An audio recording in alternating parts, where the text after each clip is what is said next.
내는 주의 영광을 보내. 우리 마음을 가라앉히면서 같이 찬양하겠습니다. 주의 영광을 보내.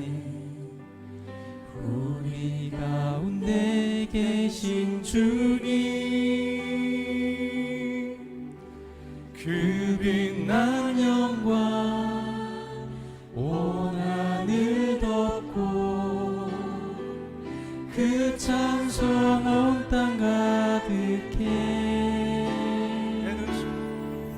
내는 주의 영광을 보내. 찬송 가운데 서신 주님의 얼굴을 온 세상 향하네. 권능의 팔을 드셨네. 주의 영광 이곳에 가득해. 우린 서는 주님과 함께 찬양하며 우리는 전진하리. 모든 열방 주 볼 때까지. 영광으로 임하시는 주님을 찬양합니다. 내는 주의 영광 봅니다. 우리의 삶을 다하면서 이 시간에 주님의 영광을 사모하시면서 우리 그런 뜨거운 심령으로 주님 앞에 예배하며 찬양합니다. 우리 가운데 계신 주님, 그 빛난 영광, 그 빛난 영광 온 하늘 덮고 그 찬송 온 땅 가득해. 내는 주의 영광 보내. 내는 주의 영광을 보내. 우리의 찬송 가운데 임하시옵소서. 찬송 가운데 서신 주님, 주님의 얼굴을 여러분 그 주님을 바라보시겠습니까? 온 세상 가운데 주님의 식성 있음을 바라보시겠습니까? 권능의 팔을 드셨네. 주의 영광 이곳에 가득해. 구린 손에 주님과 함께 찬양하며 우리는 전심으로 주님 앞에 찬양하며 영광의 주님을 찬양합니다. 모든 열방 주 볼 때까지. 하늘 아버지 우리 새롭게 하사. 열방 중에서 주를 섬기게 하소서. 모든 나라 일어나 찬송 부르며 우리가 그 영광의 주님을 볼 것입니다. 주님의 영광의 능력을 볼 것입니다. 주의 영광, 주의 영광 이곳에 가득해. 우린 손에 주님과 함께. 이곳에 우리 주님 서 있습니다. 우리가 함께 하십니다. 우리의 찬양 가운데 역사하십니다.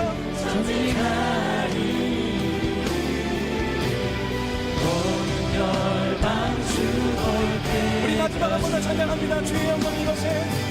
주의 영광 이곳에 가득해. 구린 손에 주님과 함께 찬양하며 우리는 전진하리. 모든 열방 주 볼 때까지. 우리 그 영광의 주님 앞에 영광이 박수를 드립니다. 하나님. 아멘. 우리 사도신경으로 함께 신앙 고백하겠습니다. 나는 전능하신 아버지 하나님 천지의 창조주를 믿습니다. 나는 그의 유일하신 아들 우리 주 예수 그리스도를 믿습니다. 그는 성령으로 잉태되어 동정녀 마리아에게서 나시고 본디오 빌라도에게 고난을 받아 십자가에 못 박혀 죽으시고 장사된 지 사흘 만에 죽은 자 가운데서 다시 살아나셨으며 하늘에 오르시어 전능하신 아버지 하나님 우편에 앉아 계시다가 거기로부터 살아있는 자와 죽은 자를 심판하러 오십니다. 나는 성령을 믿으며 거룩한 공교회와 성도의 교제와 죄를 용서받는 것과 몸의 부활과 영생을 믿습니다. 아멘. 교동문 10번, 10편, 16편 함께 교독하겠습니다. 저와 여러분이 한 절씩 교독하겠습니다. 하나님이여 나를 지켜주소서. 내가 주께 피하나이다. 내가 여호와께 아뢰되 주는 나의 주님이시니 주밖에는 나의 복이 없다 하였나이다. 땅에 있는 성도들은 존귀한 자들이니 나의 모든 즐거움이 그들에게 있도다. 다른 신에게 예물을 드리는 자는 괴로움이 더할 것이요 나는 그들이 드리는 피의 전제를 드리지 아니하며 내 입술로 그 피를 여호와는 나의 산업과 나의 잔의 소득이시니 나의 분깃을 지키시나이다. 내게 줄로 재어준 구역은 아름다운 곳에 있으며 나의 기업이 실로 아름답도다. 나를 훈계하신 여호와를 송축할지라. 밤마다 내 양심이 나를 교훈하도다. 내가 여호와를 항상 내 앞에 모시며 그가 나의 오른쪽에 계심으로 내가 흔들리지 아니하리로다. 아멘. 이 시간에는 일주일 동안 삶을 돌아보면서 하나님 앞에 회개와 감사 기도 드리겠습니다. 한 1분 정도만 같이 기도하겠습니다. 그러하신 하나님, 한 주간의 삶을 돌아보며 하나님께 회개와 감사 기도 드립니다. 하나님, 지난 한 주간 삶 가운데 하나님 말씀대로 서지 못하고 더 충실하게, 더 성실하게, 더 열정적으로 하나님 빛과 소금의 삶을 살지 못하는 우리 생각과 우리 마음과 우리 말과 우리 행동과 우리 선택에서 하나님 앞에 지은 모든 죄와 허물을 용서해 주시옵소서. 아버지께서 은혜를 주셔서 정말 새롭게 날마다 거듭나게 해주시고 날마다 주시는 살아갈 수 있게 해주시옵소서. 한 주간의 삶을 돌아보니 또 감사할 것들이 참 많습니다. 하나님께서 인도해 주셔서 모든 삶의 과정 가운데 하나님 것이 아름답게 하나하나 차근차근 이루어지게 하시니 감사합니다. 아버지께서 내락하여 주셔서 건강 주셨고 안전하게 지켜주시고 하나님 또 편안하게 하셨습니다. 가정이 주님의 가운데 살아갈 수 있도록 도와주셨고 우리 하나님께서 내락하여 주셔서 가정이 평안하게 하시고 안전하게 하셨습니다. 모든 것 감사합니다. 아버지께서 내락하여 주시옵소서. 이번 한 주간도 주님의 마음 살게 하시고 우리 함께 몸을 드리며 살아갈 수 있도록 도와주시옵소서. 주님께 모든 영광 돌려드립니다. 감사드립니다. 예수님의 이름으로 기도드립니다. 아멘. 제가 대표로 기도하겠습니다. 그러하신 하나님 감사합니다. 우리의 기도를 들으시는 하나님께서 지난 한 주간을 돌아보며 드린 회개와 감사기도 받으시니 감사합니다. 하나님, 하나님께서 은혜락하여 주셔서 이 시간 나온 주의 백성들에게 성령 충만함을 허락하여 주시고 우리가 드리는 예배가 신령과 진정으로 드리는 예배가 되어 하나님을 기쁘시게 해드리고 또 하나님께서 부어주시는 놀라운 은혜를 누리는 시간 되게 하여 주시옵소서. 성령 하나님 역사하여 주셔서 우리 가운데 임재하시는 하나님의 권능이 날마다 우리 삶 가운데 드러나게 하여 주시길 간절히 소원합니다. 나라와 민족을 위해서 기도드립니다. 이 나라의 민족이 주님의 뜻을 이루며 하나님 앞에서 평안을 누릴 수 있도록 도와주시옵소서. 여러 가지 어려운 상황 가운데 있습니다. 그 모든 상황 가운데 지혜 주셔서 하나님 그것들 잘 이겨낼 수 있도록 도와주시고 특별히 코로나 사태가 속히 종식되어서 일상이 회복되게 하여 주시고 우리 하나님께 영광 돌려드리는 귀한 삶이 회복되게 하여 주시옵소서. 하나님, 하나님께서 은혜락하여 주셔서 특별히 어려움에 빠져있는 이들, 힘을 주시고 이길 수 있는 능력을 허락하여 주시고 하나님께서 주신 능력으로 잘 이겨내게 하여 주시옵소서. 돕는 손길들 허락하시고 우리 하나님께서 은혜 허락하여 주셔서 그 모든 것 가운데서 주님 주신 평안을 맛볼 수 있도록 도와주시옵소서.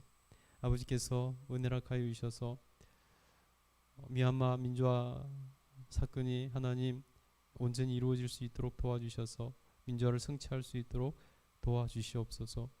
아버지께서 은혜 허락하여 주셔서 이 예배를 통해서 영광 받아주시고 우리 교회가 하나님 주신 사명을 온전히 이룰 수 있도록 힘을 주시옵소서. 감사드리며 예수님 이름으로 기도드립니다. 아멘. 자, 오늘 은혜 받으실 하나님 말씀은 마태복음 1장 1절부터 17절입니다. 마태복음 1장 1절부터 17절입니다. 좀 길지만은 함께 합독하겠습니다. 시작. 아브라함과 다윗의 자손 예수 그리스도의 계보라. 아브라함이 이삭을 낳고 이삭은 야곱을 낳고 야곱은 유다와 그의 형제들을 낳고 유다는 다말에게서 베레스와 세라를 낳고 베레스는 헤스론을 낳고 헤스론은 람을 낳고 람은 아미나답을 낳고 아미나답은 나손을 낳고 나손은 살몬을 낳고 살몬은 라합에게서 보아스를 낳고 보아스는 루색에서 오벳을 낳고 오벳은 이새를 낳고 이새는 다윗 왕을 낳으니라.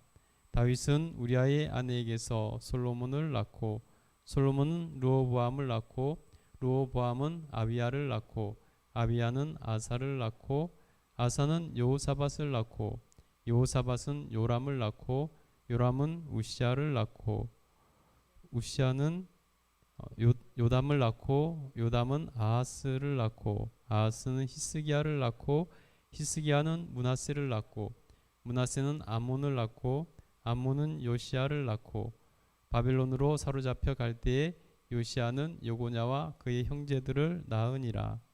바벨론으로 사로잡혀 간 후에 요고냐는 스알디엘을 낳고 스알디엘은 수룹바벨을 낳고 수룹바벨은 아비웃을 낳고 아비웃은 엘리야김을 낳고 엘리야김은 아소르를 낳고 아소르는 사독을 낳고 사독은 아킴을 낳고 아킴은 엘리웃을 낳고 엘리웃은 엘라사를 낳고 엘라살은 mat단을 낳고 mat단은 야곱을 낳고 야곱은 마리아의 남편 요셉을 낳으니 마리아에게서 그리스도라 칭하는 예수가 나시니라. 그런즉 모든 대수가 아브라함부터 다윗까지 연례되어 다윗부터 바벨론으로 사로잡혀 갈 때까지 연례되어 바벨론으로 사로잡혀 간 후부터 그리스도까지 연례되더라. 아멘. 예, 잘 읽으셨습니다. 오늘 마태복음 1장 1절부터 17절 말씀 통해서 예수 그리스도의 계보라라는 제목으로 은혜를 나누고자 합니다. 같이 한번 읽어볼까요? 읽겠습니다. 시작. 예수 그리스도의 계보라. 예, 화면 바꿔주세요. 예. 오늘도 예배하시는 여러분에게 하나님께서 베풀어 주시는 은혜가 충만하게 임하기를 간절히 축복합니다. 오늘 마태복음 1장 1절부터 17절 말씀 사실 설교 잘 안 하는 본문이죠. 왜냐하면 이름만 계속 나열되기 때문입니다. 그런데 마태복음 1장 마태복음 신약성경 첫 번째 장을 시작하면서 왜 이렇게 이름이 쭉 나열된 족보를 이렇게 가장 먼저 드러냈을까요? 보통 책을 이렇게 쓰면은 제일 앞부분에 흥미가 가는 것, 흥미를 유발할 수 있고 재미를 느낄 수 있는 그러한 내용이 제일 앞부분에 나옵니다. 그런데 오늘 마태복음 첫 부분은 족보 이야기가 쭉 나옵니다. 분명히 뭔가 이유가 있고 의미가 있을 것입니다. 오늘 마태복음을 살펴보면은 마태복음은 세리 출신이었던 예수님의 제자 마태가 기록한 성경입니다. 그리고 마태복음은 1차적으로 누구에게 읽으라고 쓰여졌냐면은 그 당시에 유대인들에게 쓰여진 책입니다. 그래서 유대인들이 예수님을 잘 이해할 수 있도록 예수님이 메시아이신 것을 알 수 있도록 쓴 책이 마태복음이라고 할 수 있습니다. 그런데 왜 마태복음은 첫 부분에 족보로부터 시작될까요? 우리나라 이름 같으면 그래도 읽기가 쉽고 좀 이해가 되고 할 텐데 남은 나라 이름이 쭉 나열되다 보니까 성경을 처음 읽으면서 신약 성경부터 주로 이렇게 읽게 되는데 읽으면서 첫 부분부터 난관에 봉착을 합니다. 그래서 이 이름들을 내가 왜 읽어야 되나 하는 생각이 들고 재미가 없고, 그래서 성경을 첫 장부터 흥미를 잃어버리고 읽지 않는 그러한 결과가 나온다는 것입니다.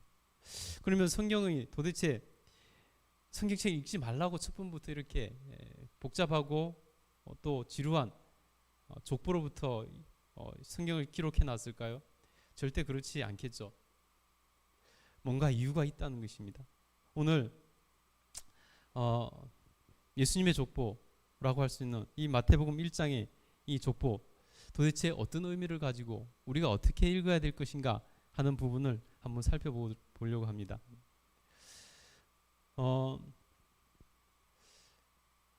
마태복음의 1차적인 독자가 유대인이라고 했습니다. 유대인들에게 예수님께서 메시아이신 것을 알려주려고 그랬는데, 유대인들에게 예수님이 메시아가 되려면, 누구든지 유대인들에게 메시아가 되려면 조건이 몇 가지가 있습니다. 왜냐하면 성경에, 구약 성경에 메시아에 대해서 예언해 놓은 부분이 있기 때문입니다. 예수님과 바리새인들의 얘기에서도 그것을 알 수 있는데요. 마태복음 22장 41절부터 42절 말씀 보면은 예수님께서 바리새인들과 얘기할 때 바리새인들이, 유대인들이 메시아가 어떤 누구에게를 통해서 오는가에 대해서 얘기합니다. 한번 읽어드리겠습니다. 바리새인들이 모였을 때 예수께서 그들에게 물으시되 너희는 그리스도에 대하여 어떻게 생각하느냐? 누구의 자손이냐? 대답하되 다윗의 자손이니이다. 예. 유대인들은 알고 있었습니다. 예수님께서 메시아가 다윗의 다윗의 혈통을 통해서 올 것을 알고 있었습니다. 왜냐하면 구약 성경에 그렇게 기록하고 있기 때문입니다. 그래서 유대인들에게 있어서 예수님이 메시아이신 것을 알려주기 위해서는 첫 번째로 알려줘야 될 게 뭐냐면 바로 예수님께서 다윗의 혈통으로 오셨다는 것을 알려줘야 됩니다. 그래서 마태복음의 가장 첫 부분에 시작을 예수님의 족보로 시작하는 것입니다. 그래서 마태복음 1장 1절 아브라함과 다윗의 자손 예수 그리스도의 계보라라고 시작됩니다. 예수님께서 메시아이신 것을 알려주려고 할 때 유대인들에게 다윗의 혈통으로 오시지 않았다면 그 다음 단계로 나갈 수가 없습니다. 그래서 가장 먼저 예수님이 다윗의 혈통으로 오셨다는 것을 증명하기 위해서 족보를 이렇게 얘기하고 있습니다. 그런데 오늘 아브라함과 다윗의 자손 이렇게 순서가 나오는데 원어에서 보면은요 다윗과 아브라함의 자손 예수 그리스도의 계보라 이렇게 되어 있습니다. 그런데 우리나라는 장유유서의 나라이기 때문에 아브라함을 먼저 이렇게 번역을 해놨습니다. 그만큼 다윗이 중요하다는 것입니다. 그런데 아브라함은 그러면 왜 나왔을까요? 아브라함은 왜 나왔냐면은 하나님께서 구약 성경에서 다윗의 자손으로부터 올 것을 말씀하실 때 다윗이 누구의 자손입니까? 바로 아브라함의 자손입니다. 그 아브라함에게 처음으로 예수님께서 자기 자손을 통해서 오실 것을 말씀하고 있기 때문입니다. 메시아는 믿음의 시조인 이 아브라함에게 예언되어 있기 때문에 아브라함과 다윗의 자손이라고 이렇게 시작되는 것을 볼 수 있습니다. 하나님께서 아브라함이라는 사람을 처음으로 부르시고 계약을 하실 때 그에게 하신 약속이 있습니다. 창세기 12장 1절부터 3절에 그 말씀이 나오는데요. 한번 읽어드리겠습니다. 여호와께서 아브라함에게 이르시되 너는 너의 고향과 친척과 아버지의 집을 떠나 내가 내게 보여줄 땅으로 가라. 내가 내게 큰 민족을 이루고 내게 복을 주어 내 이름을 창대하게 하리니 너는 복이 될지라. 너를 축복하는 자에게는 내가 복을 내리고 너를 저주하는 자에게는 내가 저주하리니 땅의 모든 족속이 너로 말미암아 복을 얻을 것이라. 하나님께서 아브라함에게 믿음의 조상으로 부르시면서 하신 약속들, 축복의 약속이 있는데 그 중에 하나가 뭐냐면 땅의 모든 족속이 너로 말미암아 복을 얻게 될 것이다 라고 말씀하셨습니다. 저 팔레스타인 한쪽 구석에 사는, 그때는 팔레스타인 이사 오기 전이었죠. 그 한쪽 구석에 사는 한 사람을 선택하시면서 땅의 모든 족속이 너로 말미암아 복을 얻을 것이다. 하나님께서 아브라함에게 말씀하실 때 아브라함은 아마도 그 말씀을 이해하지 못했을 것입니다. 아니, 내가 뭔데 이 구석에 사는 내가 어떻게 이 땅에 사는 모든 사람들에게 복의 근원이 되고 나로 말미암아 복이 흘러갈 수 있다는 것인가? 아브라함도 아마 그 당시에 그 말씀을, 그 축복을 이해하지 못했을 가능성이 참 많습니다. 그러나 그것은 그 후손을 통해서 구원을 약속하는 그런 말씀입니다. 그러니 메시아의 족보 이야기를 할 때 아브라함과 다윗의 자손이라는 얘기를 시작하는 것입니다. 그래서 마태복음의 족보의 시작은 아브라함과 다윗의 자손 예수 그리스도의 계보라라고 이렇게 시작하는 것입니다. 오늘 아브라함부터 출발해서 예수님께까지 쭉 족보를 써내려가고 있는데요. 중간중간에 보면은 많은 사람들의 이름이 나옵니다. 그 가운데 중간중간에 그 이름 가운데서 어떤 이름들이 나온가를 보면요, 참 부적절해 보이는 이름들도 참 많이 나오는 것을 볼 수 있습니다. 오늘 그 예수님의 족보에 들어갈 만한 이름이 되지 못한 다른 이름들이 이렇게 들어가 있는 것을 볼 수 있는데요.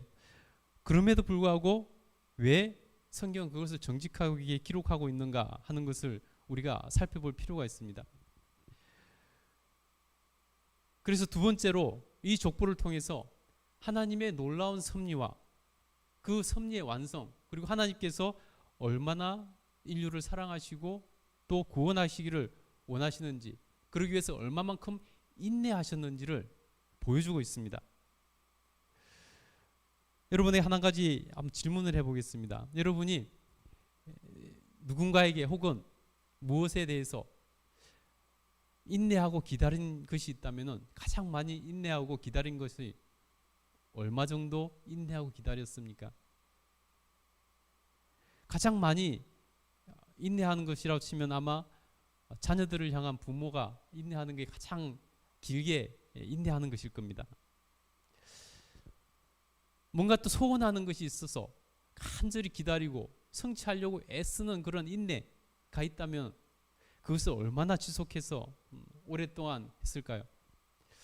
1년도 아마 하기 힘든데 정말 내가 내 인생에서 가장 중요하기 때문에 할 수 있는 거 할 수 없이 인내하는, 그래서 10년, 20년, 30년 이렇게 인내하는 경우도 있을 것입니다. 그러나 인내하다 포기하는 것이 사실 대다수죠. 10년을 같은 기도로 제목하고 20년을 같은 기도 제목으로 기도하는 그런 경우도 있습니다. 그것이 참 힘들고 어렵죠. 오늘 이 족보를 통해서 하나님께서 보여주시려고 하는 것 중에 하나가 뭐냐면은 하나님께서 얼마나 기다리시고 인내하시고 참으시는가 하는 것을 보여주고 계신다는 것입니다. 하나님께서 아담과 하와가 범죄한 그 순간부터 인류를 구원하실 그러한 계획을 하셨습니다. 그것이 하나님께서 인류의 모든 것을 주관하시는 섭리입니다. 하나님의 섭리를 계속해서 완성해 나가고 계시고 오늘도 완성해 가고 계십니다. 그러나 그 섭리가 자동적으로 이루어지지는 않습니다. 오늘 족보에 보면은 아는 이름들이 혹시 있으세요? 몇 명은 아는 이름도 있을 것입니다. 다윗도 있고 솔로몬도 있고. 근데 그 이름들, 메시아의 족보라고 하는 그 이름들이 보면은 그 족보에 이름이 오를 만한 사람이 별로 없다는 것입니다. 정말 많은 이름들이 그 이름에 올라 있지만은 메시아의 족보에 오르기에 합당할 만큼 의롭고 정직하고 선한 사람들이 사실 별로 없다는 것입니다. 그 첫 번째 믿음의 조상 아브라함 아까 얘기했는데 그 사람은 어떨까요? 과연 믿음의 조상이 될 만하고 메시아의 시조가 될 만한 그 유대인의 그 시도가 될 만한 사람이었을까요? 하나님께서 그 사람을 처음 선택하실 때 그 출발은 좋았습니다. 하란에 살고 있는 그에게 하나님께서 나와 계약을 맺자. 내가 나의 말대로 하면 내가 너에게 복을 주겠다라고 하시면서 아까 창세기 12장 1절부터 3절까지 읽은 그 내용으로 축복을 해주셨습니다. 아브라함이 출발은 좋았습니다. 하나님께서 내가 네 고향을 버리고 내가 명령한 곳으로 떠나라. 내 본토 친척 아비 집을 떠나라고 말씀하셨습니다. 그러자 아브라함은 그 하나님 말씀대로 자기의 모든 것을 버리고 자기가 그동안 쌓아왔던 모든 것을 버리고 하란을 떠납니다. 그리고 하나님께서 말씀하신 가나안 땅으로 옮겨갑니다. 거기까지는 좋았습니다. 참 그것도 하기 힘들죠. 사람이 막연하고 자기가 여태까지 쌓아올린 것을 모두 포기하고 옮긴다는 것이 쉽지가 않죠. 그러나 아브라함은 했습니다. 거기까지는 좋았습니다. 그런데 막상 가나안 땅에 가보니까 가뭄이 들어있는 것입니다. 그곳에서 살 수 없을 것 같이 느껴졌습니다. 그래서 아브라함은 하나님의 말씀을 거역하고 애굽으로 도망을 갑니다. 하나님과 약속을 파기한 것입니다. 거기다가 하나님의 약속을 성취해야 될 그 아내 사라를 애굽의 바로에게 뺏깁니다. 그것뿐입니까? 결정적으로 그는 이후에 또 보면은 하나님께서 사라를 통해서 이어갈 후손을 주시겠다고 말씀하셨는데 기다려도 아이가 나타나지 않자 그는 인간적인 방법을 합니다. 사라의 몸종 하갈을 통해서 아기를 낳고 맙니다. 그래서 지금 중동의 그 많은 복잡한 일들이 일어나는 것 중에 하나가 되었습니다. 그 모든 과정을 지켜보시는 하나님께서 하나하나 일을 이루어 가시는데 하나님을 무시하고 하나님 앞에서 배신하고 자기 마음대로 해나갈 때 일이 계속 틀어지는 것입니다. 그것을 볼 때 하나님께서 얼마나 답답하고 힘드셨을까요? 누가 봐도 아브라함은 믿음의 조상이 되기에 합당해 보이지가 않습니다. 그러나 하나님께서는 애굽의 바로에게서 아내를 되찾아 주시고 이스마엘을 인정하지 않으시고 백세 사라를 통해서 약속하신 대로 아들을 주십니다. 그 아들 이삭, 백세 난 이삭도 뒤에 보면요, 자기 아버지처럼 자기 아내를 또 팔아먹는 그런 일을 하고 맙니다. 그 손자 야곱은 너무나 유명한 거짓말쟁이고 사기꾼입니다. 너무나 엉망진창인 사람입니다. 말할 필요도 없이 메시아의 족보에 오르기에 합당치 않은 그런 사람입니다. 물론 나중에 계속 성화되어서 훌륭한 인격으로 바뀌어가긴 하지만 그런 사람이었습니다. 그 아들 유다는 본의 아니게 물론 속임 당해서 그랬지만은 며느리를 통해서 아들을 낳습니다. 메시아의 족보라고 인정하기에 너무나 한심스러운 족보 이야기들이 끝없이 들어 있습니다. 그럼에도 불구하고 하나님께서는 그들을 참으시고 끝까지 인내해 주셨습니다. 도대체 하나님께서는 왜 그들을 인내하시고 참아주시고 기다리셨을까요? 그 이유는 단 한 가지밖에 없습니다. 하나님께서 사랑하셨기 때문입니다. 그래서 사랑의 다른 이름은 인내라고 합니다. 사랑하지 않으면 인내하지 않습니다. 사랑했던 사람도 살펴보면 그 사람 향해서 인내하지 않으면 어느 순간에 내가 그 사람 향해서 더 이상 인내하지 않으면 더 이상 그 사람을 사랑하지 않게 된 것이나 마찬가지입니다. 그래서 성경에서 사랑을 가르친 고린도전서 13장에 보면요, 사랑장이라고 하죠. 우리가 노래로도 잘 알고 있잖아요. 사랑은 언제나 오래 참고. 그래서 사랑의 시작을 바로 오래 참음으로 시작하는 것입니다. 인내로 시작하는 것입니다. 사랑한다면서 인내하지 않고 오래 참지 않으면 그것은 진짜 사랑이 아닙니다. 하나님께서 그렇게 형편없는 사람들을 오래 참아주셨습니다. 왜냐하면 사랑하셨기 때문입니다. 하나님께서 우리의 모습을 보신다면 어떨까요? 우리는 어떨까요? 우리는 하나님 앞에서 의롭고 정직하고 하나님께 인정받을 만큼 합당한 사람들일까요? 구원받아 천국 갈 만큼 합당한 사람일까요? 내가 내 자신을 누구보다 잘 압니다. 자기 자신을 누구보다 잘 알죠. 자기 자신을 들여다보면은 내 안에 죄가 가득하고 나는 하나님 앞에 감히 설 수도 없고 나는 하나님께서 구원해 주신다는데 그 구원에 동참할 자격이 없는 것을 누구보다도 잘 압니다. 그럼에도 불구하고 하나님께서 나를 사랑하셔서 참아주시고 기다려주신다는 것입니다. 그래서 구원의 여정 가운데 있는 우리들의 삶을 더욱더 구원의 완성에 합당한 삶이 되도록 만들어 가고 계신다는 것입니다. 사랑이 없이는 인내할 수 없습니다. 인내한다는 것은 사랑한다는 것입니다. 내가 사랑해야 될 사람, 내가 사랑해야 될 하나님에 대해서 내가 얼만큼 기다리고 인내하고 바라보고 있는지 이 시간 한번 살펴봤으면 좋겠습니다. 오늘도 하나님께서 나를 얼마나 인내하고 계시고 얼마나 기다리고 계시고 얼마나 참고 계시는지 한번 생각해 보시기 바랍니다. 그리고 나를 향해서 오늘도 버리지 않으시고 참고 인내하시고 구원의 여정 가운데 가고 있도록 해주시는 하나님의 은혜를 생각하면서 우리가 감사했으면 좋겠습니다. 그리고 또한 우리가 오늘 족보를 통해서 봐야 될 건 뭐냐면은 구원의 성취는 예수 그리스도를 통해서 이루어졌다는 것입니다.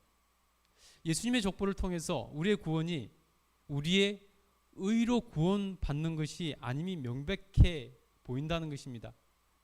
오직 구원은 하나님의 은혜로 우리에게 주어졌다는 것이 오늘 족보를 통해서 너무 확실합니다. 보통 위대한 사람에 대해서 글을 쓸 때, 위인전이나 이런 글을 쓸 때 그 사람에게 불리하거나 나쁜 것들은 잘 기록하지 않습니다. 좋은 것들만 기록을 하죠. 하물며 메시아의 족보에 대해서 기록하려고 하면 얼마나 좋은 것만 기록해야 하고 싶었겠습니까? 기록해야 되겠습니까? 근데 오늘 우리가 읽은 이 족보에 대해서 한 사람 한 사람 오늘 구체적으로 살펴볼 수는 없지만은 이 사람들의 삶을 구약 성경에 쭉 살펴보면은 너무나 부족한 것들이 많고 너무나 죄인들이 많습니다. 어떻게 보면은 굉장히 지저분한 족보라고 할 수 있을 것입니다. 오늘 독자들이 1차적인 독자들이 유대인들이라고 했는데 유대인들은 그것을 숨기고 싶을 겁니다. 순혈주의, 선민의식에 차 있는 유대인들은 오늘 이 족보를 인정하고 싶지 않았을 것입니다. 그러나 성경은 무서울 정도로 정직하게 기록하고 있습니다. 3절에 보면은 유다는 다말에게서 베레스와 세라를 낳고 베레스는 헤스론을 낳고 헤스론은 람을 낳고 이렇게 되어 있습니다. 이 다말이라는 사람은 이 여자는 누굽니까? 유다의 며느리입니다. 유다는 여러 가지 거기 안에 뭐 복잡한 사정이 있고 그런 것도 있지만 결론적으로 보면은 유다는 며느리를 통해서 자식을 낳는 수치스러운 역사를 기록한 사람입니다. 그러나 가감없이 예수님의 족보에 그 이름을 정직하게 기록하고 있는 것을 볼 수 있습니다. 근데 왜 그랬을까요 도대체? 그러면 왜 그랬을까요? 5절에도 보면은 살몬은 라합에게서 보아스를 낳고 보아스는 루색에서 오벳을 낳고 오벳은 이세를 낳고 라고 기록하고 있습니다.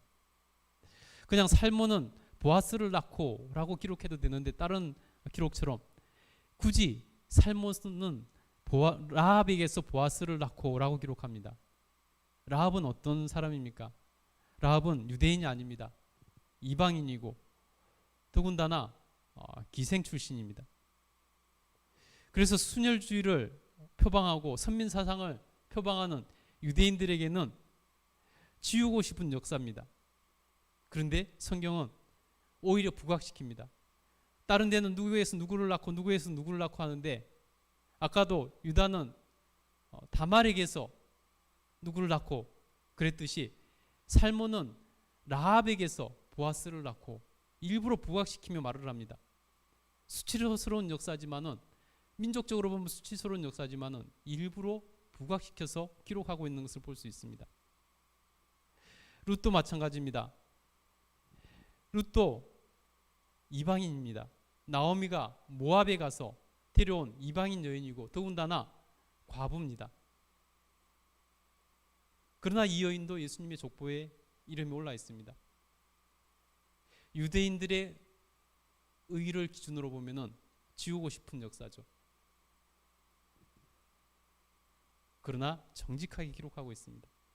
그 절정은 메시아는 다윗의 혈통을 통해서 온다고 말씀했는데 그 다윗 정말 대단한 사람이긴 합니다. 그런데 그 사람이 지은 큰 죄가 하나 있습니다. 어떻게 보면은 이 족보에서 불의의 절정이라고 할 수 있습니다. 6절에 보면요, 이새는 다윗 왕을 낳으니라.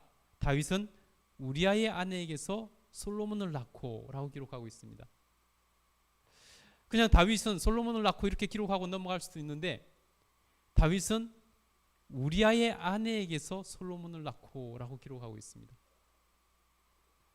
다윗은 부하 장수 우리아의 우리아를 죽게 만들고 우리아의 아내를 빼앗아 자기 아내로 삼습니다. 도저히 의와는 거리가 먼 사람이 되어버린 거죠.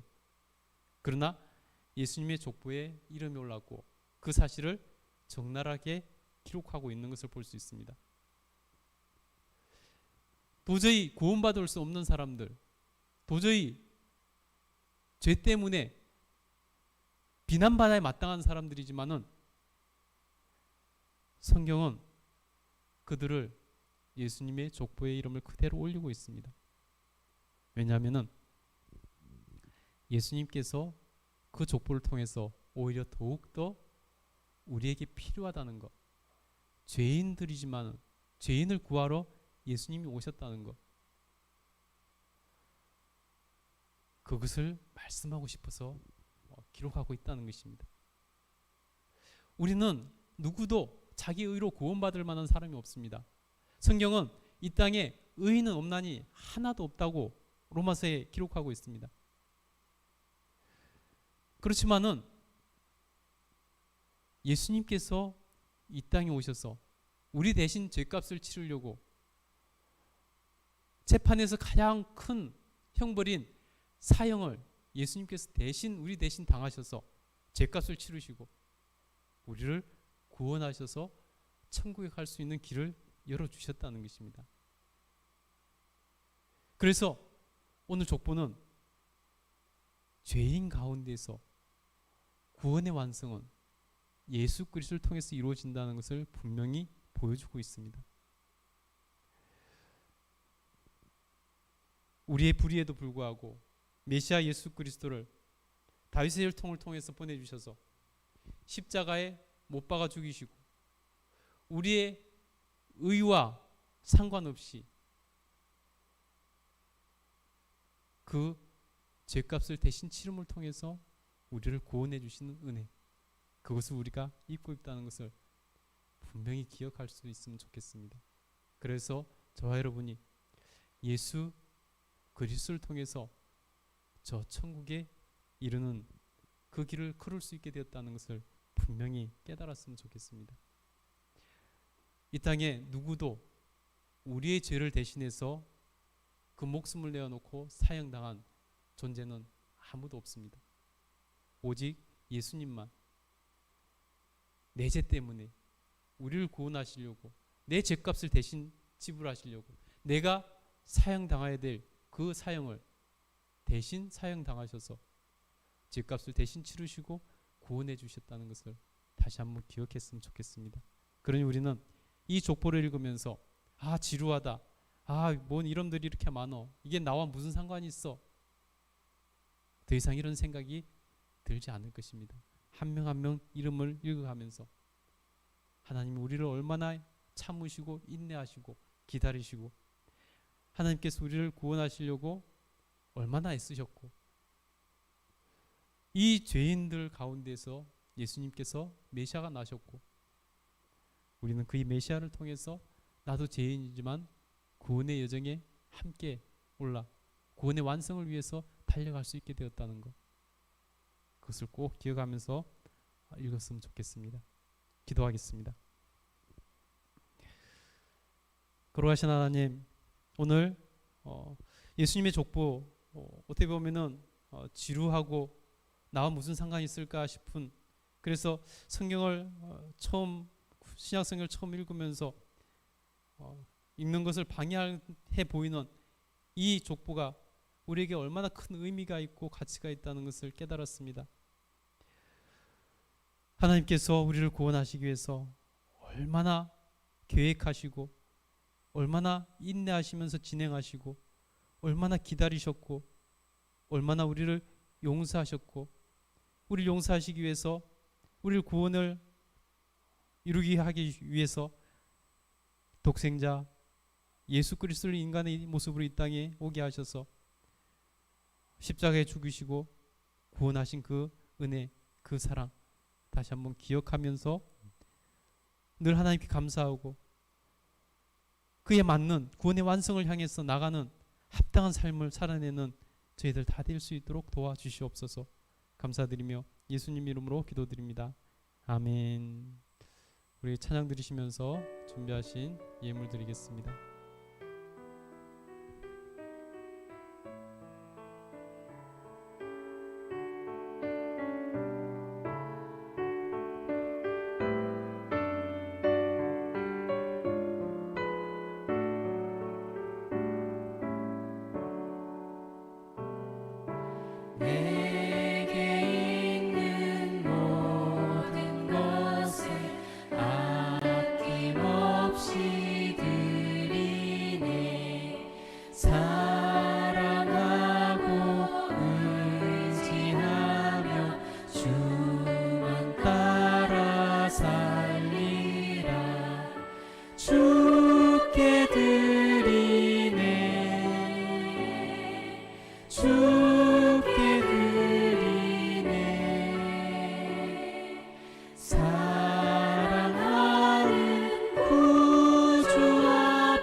광고하겠습니다. 다음 주일은 성령 강림 주일입니다. 그래서 성령님께서, 오순절 성령님께서 임재하시는 그 날을 기념하는 주일인데요. 예수님께서 성탄절을 오셨다면은 지금은 성령 시대잖아요. 성령님께서 오신 그 오순절 강림 사건을 우리가 기념하는 주일이니까 성령 충만함을 바라면서 하나님께서 주신 은혜 감사하면서 일주일 동안 기도하면서 묵상하면서 지냈으면 좋겠습니다. 다음 주, 이번 주 말고 다음 주는 어린이 영어 도서관을 개관을 합니다. 예, 계속적으로 기도해 주시고요. 또 이 지역의 많은 어린이들에게 도움을 줄 수 있으면 좋겠습니다. 이제 우리 하나님 앞에 봉헌 기도드리고 축도로 예배를 마치도록 하겠습니다. 기도하겠습니다. 거룩하신 하나님, 하나님 앞에 귀한 예물을 드립니다. 마음과 정성을 담아 드린 예물 주님께서 기뻐 받아 주시옵소서. 이 예물을 통해서 하나님 나라와 또 우리 교회가 아름답게 세워지고 확장되어 나아갈 수 있도록 도와주시옵소서. 드린 손길에 복을 주셔서 30배, 60배, 100배의 결실이 삶 가운데 일어날 수 있도록 도와주시옵소서. 하나님께서 이번 한 주도 눈동자 지켜주셔서 건강하게 하시고 안전하게 하시며 하는 모든 일들 가운데 하나님께서 도와주셔서 평안함을 누리고 형통함을 누릴 수 있도록 도와주시옵소서. 아버지께서 은혜를 하여 주셔서 이번 주 살아가면서 만나는 사람들에게 복 있는 삶이 되게 하여 주시고 또 만나는 사람들이 복 있는 만남이 될 수 있도록 도와주시옵소서. 코로나로부터 눈동자 지키시고 인도하여 주시옵소서. 감사드립니다. 모든 영광을 받으시는 하나님께 감사드리며 예수님 이름으로 기도드립니다. 지금은 우리 구주 예수 그리스도의 그 크신 은혜와 하나님 아버지의 무한하신 사랑과 늘 함께 하시면서 지키시고 보호하시고 인도해 주시는 성령님의 놀라운 은혜가 하나님 앞에 예배하며 살아가는 모든 주의 백성들 위해 충만히 임재하시기를 간절히 축원하옵나이다. 아멘.